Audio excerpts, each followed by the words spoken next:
Hi, I'm Eric.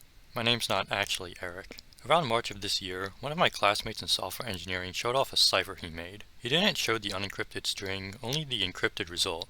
Being the smart guy that I am, I said I would crack the code. That is, when I had time. Schoolwork was ramping up, so I didn't have time that semester, or over the summer because I had summer classes. But now, over 6 months later, I was ready to tackle the challenge. As typical for an Eric the Resident video, I am several months late. But anyway, let's get started. First, let's describe the cipher. The encrypted string is just a bunch of random characters consisting of uppercase letters, radiation signs, the Titanic, the rook from chess, and whatever the hell this thing is, among other miscellaneous symbols. 4 messages of varying lengths were sent via cipher, so let's take a look at them. Here they are. What a mess. My first thought was, let me just brute force this and randomly generate possible combinations. There's 26 possible letters if we assume no uppercase, punctuation, or numbers, so the resulting amount of possible combinations is 26 factorial, or roughly this number. Okay, that's kind of a lot. I mean, since it's random, we could get it on the first roll, or the 10th, or the 1000th, or the 100,000th, or the this numbereth. Now, who knows how long that'll take. I can't be bothered to find out. So let's look at this a little bit more carefully and see if we can spot a single thing to help us out here. Do you see anything? I do. I remember when I said spot a single thing. If you don't, it was like 10 seconds ago, so you should probably have your memory checked. Anyway, we're in luck here because there is a single thing. In the 4th message, there's a single smiley face. In the English language, there are only 2 words that consist of a single letter, A and I, at least. Those are the only 2 I know. So all you have to do is figure out which letter it is. Easier said than done.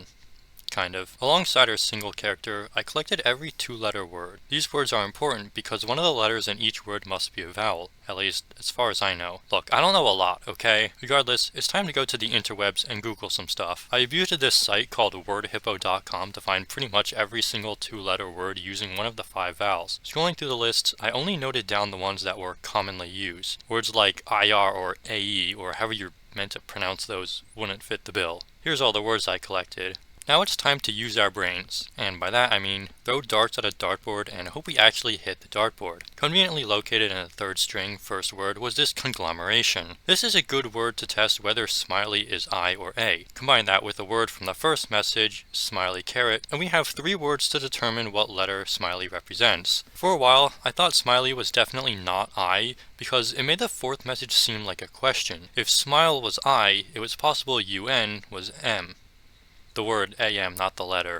So I went through all likely 2-letter A words and used WordHippo to find the likely 3-letter A words. The only thing I found though was that smile was definitely not A. Smiley as the first letter of this word implied that the most common word for it to be was AND, which implies that the caret is D, which means that smiley caret in the 1st message is AD, or add, which is possible but unlikely. I didn't even pull add into my common 2-letter A words because I forgot it was short for advertisement and therefore never tested it. After eliminating smiley as A, I changed it to an I. Then I made a guess. The most common 3-letter word beginning with I found was its, so I guessed smiley v caret was its, and went from there. There was another 2-letter word at the end of this message. The most obvious choice to fill in the other letter is in, as we know it can't be is because we know S, and it can't be T because we know T. It could be ID or if, but if is highly unlikely because it usually starts a sentence as opposed to ending one, and ID is also not very likely. In the 2nd message, there's another 2-letter I word. By a process of elimination, we can guess that it's if.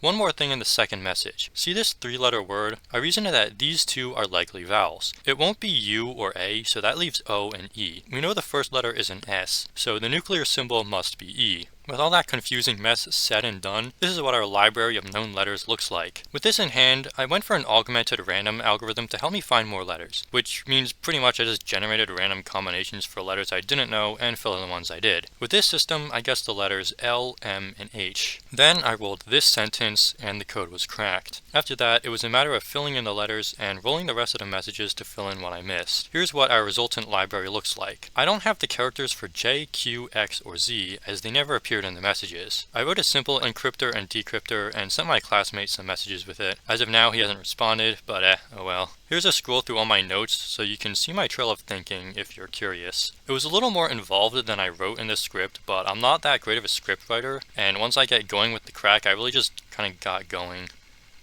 Don't take that out of context. What we didn't see is an hour of trial and error before I made any headway. I made quite a few substantial assumptions, such as assuming no capital letters, numbers, or punctuation, and no words were slang or acronyms. I may have known this as a fact in the past, but any previous information I knew about the cipher I had forgotten by the time I started cracking 6 months later.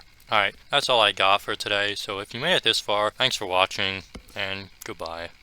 Smile as the first letter of this word implied that the most common word for it to be was and, which implies that oh my god, this is a sentence.